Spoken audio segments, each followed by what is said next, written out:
everyone, welcome to Shimmer Girl Talks. Today's topic, how can I avoid being a baby mama? Now, I answered this question 3 years ago on Quora, and if I remember, I will put it in the description box.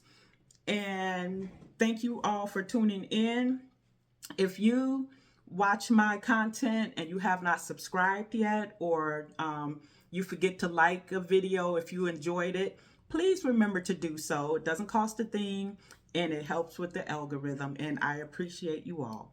So before I get into this, actually, part of what I'm going to say is at the end of what what I answered here. So again, this was 3 years ago I answered this question, and I can't believe that we are in the 2020s, the 21st century, and people are actually asking how to avoid being a baby mama. It's common sense on how to avoid being a baby mama. But as the saying goes, common sense ain't so common. And I'm going to save what I was about to say at the end, because it's at the end of me answering this question. So again, how can I avoid being a baby mama? So this is one thing that I used to tell young women all the time before YouTube, online. Being married before having children cuts down on being a baby mama. Now, this is one of the rebuttals that I used to get a lot. Well, just because you're married doesn't mean that you won't end up as a single mother. Let me tell you, young ladies, something. The women who typically says that have never been married, number one. Number two, let them tell it, they ain't looking to be married in the first place. So that's why I always tell you, young ladies, be mindful of who you take advice from, particularly when it comes to marriage. Because a lot of you are getting information from never married women who proclaim that they don't even want marriage. So be careful with that.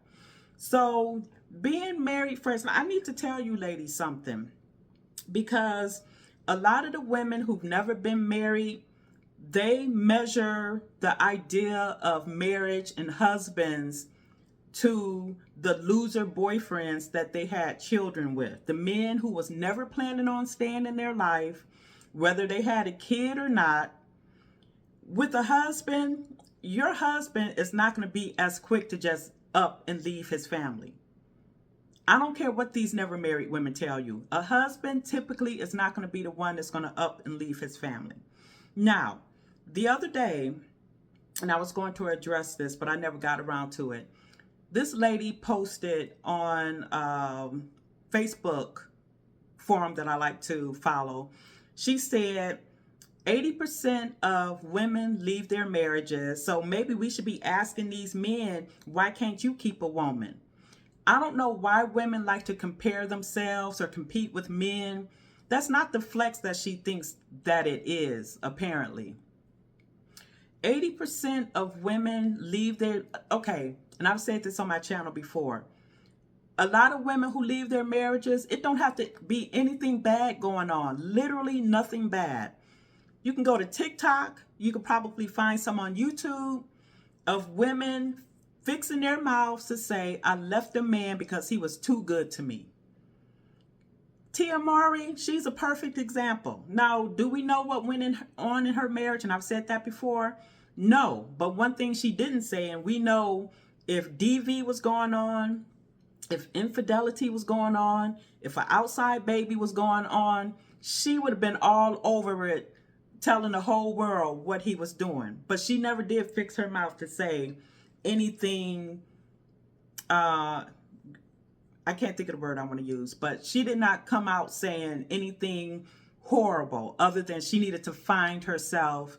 She let women on in her comment section gas her head up. Girl, you deserve the sun, the moon, the stars. You deserve a man that's making 10 trillion kabillion dollars. Leave that old Dusty Corey alone, even though you had his children and this, that, and the other. Girl, you deserve it all.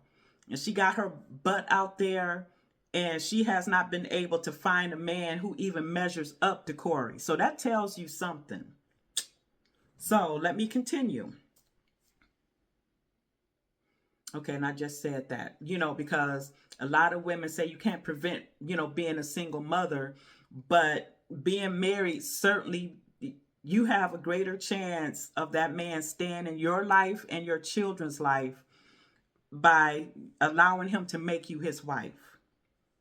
And then I used to always say this online. Most of the women that I know who got married first, I shouldn't even say most. All of the women that I know who got married first, they're still married to their child's father, their children's father. Now you have one, she's a widow.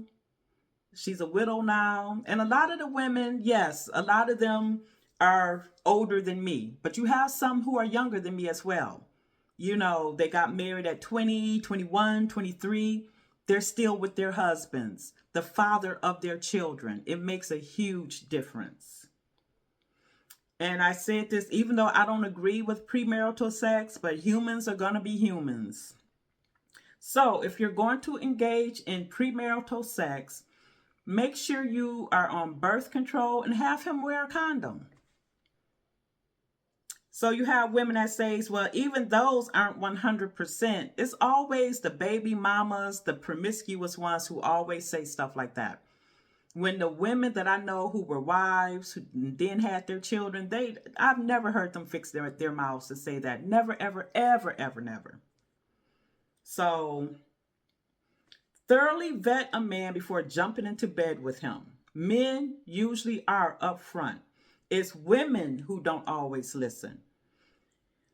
Women were the ones who created that Netflix and chill. That was women. When women decided, and I used to go back and forth with women years ago online about this. When women decided, oh, I can be sexually free as men. If he can do it, then I can do it. And men stepped back and said, oh, hey, you want to be hot to trot and let me hit that box? And I don't have to commit to you. And if you get pregnant, oh, you're pregnant. Oh, that's not my baby probably. And he goes on about his business. My grandmother used to say, and grandma would have been 101 if she was still alive. So there's nothing new under the sun. It's just that women are kind of a different breed than when grandma was younger. But one thing that she used to say was, especially if the man isn't married to you, he figures if you're letting him hit it, then you're letting other men hit it. That's just how men and women are different. Because men, they're driven by sex. So he figures if you're being down in the mud and sexually free as him, he might be hitting 5 or so women at the same time. He figures you're doing that with men. And we live in a time where women want to be promiscuous, but also want to be viewed as virtuous.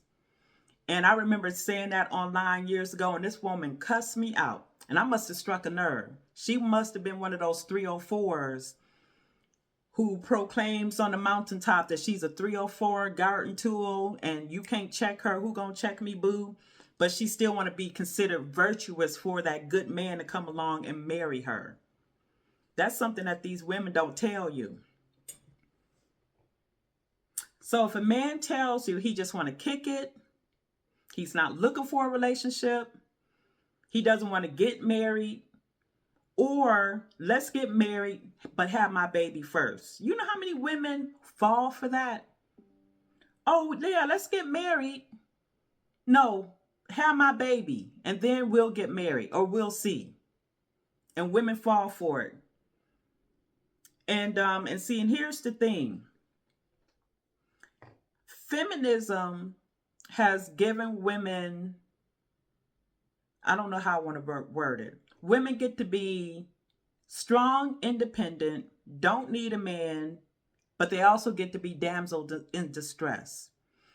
Women want to be modern women of today, but they want men to uphold their bargain of the traditional minded man of yesteryear. Our Father's Day, our Grandfather's Day. I'm older than a lot of you. I'm Gen X. My parents are boomers. So that was a different day when men was, would be more willing to step up to be, that stepfather. But I don't recommend it in today's world. So what I just said, feminism has really screwed heterosexual women up. If you are part of the alphabet community, or you literally genuinely do not like men, feminism is for you. But a heterosexual woman who wants marriage and the white picket fence, and you want to be the traditional wife, and you want to make dinner for your husband, and you don't see that as servitude and slavery and all of that, feminism is not for us. It's not. So my final point, quiet as it's kept, being a baby mama is a choice. And that's something that a lot of women will not cop to. They choose to be baby mamas, but they have the luxury. That's something else I was going to say. They have the luxury of being able to blame somebody else. It's always somebody else's fault that they laid on their back and spread those legs. Men can't get sex from you unless you offer it. We gatekeep the sex. We gatekeep who we allow onto our bodies. And I'm here to tell you, young ladies, because obviously y'all are not getting this information. Marriage protects you in more ways than not. Marriage is a beautiful thing. And I'm not going to even do all the rebuttals. Yeah, if you're married to the right man. Yeah, but even still, no. Shimmer Girl does not do that. That's why I tell y'all to just move away from the sisterhood channels, the ones of you who want marriage. The ones who don't want marriage, I'm not even talking to you. Shimmer Girl is not going down that road with you. I used to get headaches. Well, yeah, I used to get headaches trying to talk to, particular young women about choices, about not being a single mother, baby mama, whatever. Being a single mother it's more glorified today to be a single mother than it is to be a wife.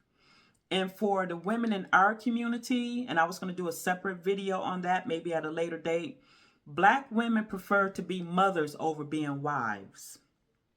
Because to be a wife, you have to be accountable. To be a wife, you have to allow yourself to be, protected and provided for under your husband. Marriage is a beautiful thing. And I hope more women realize that and stop listening to the bitter betties, never marrieds, divorced women. Just stop. So that was my topic today. How can I avoid being a baby mama? It's common sense, but common sense ain't so common anymore. And I'll talk to you later.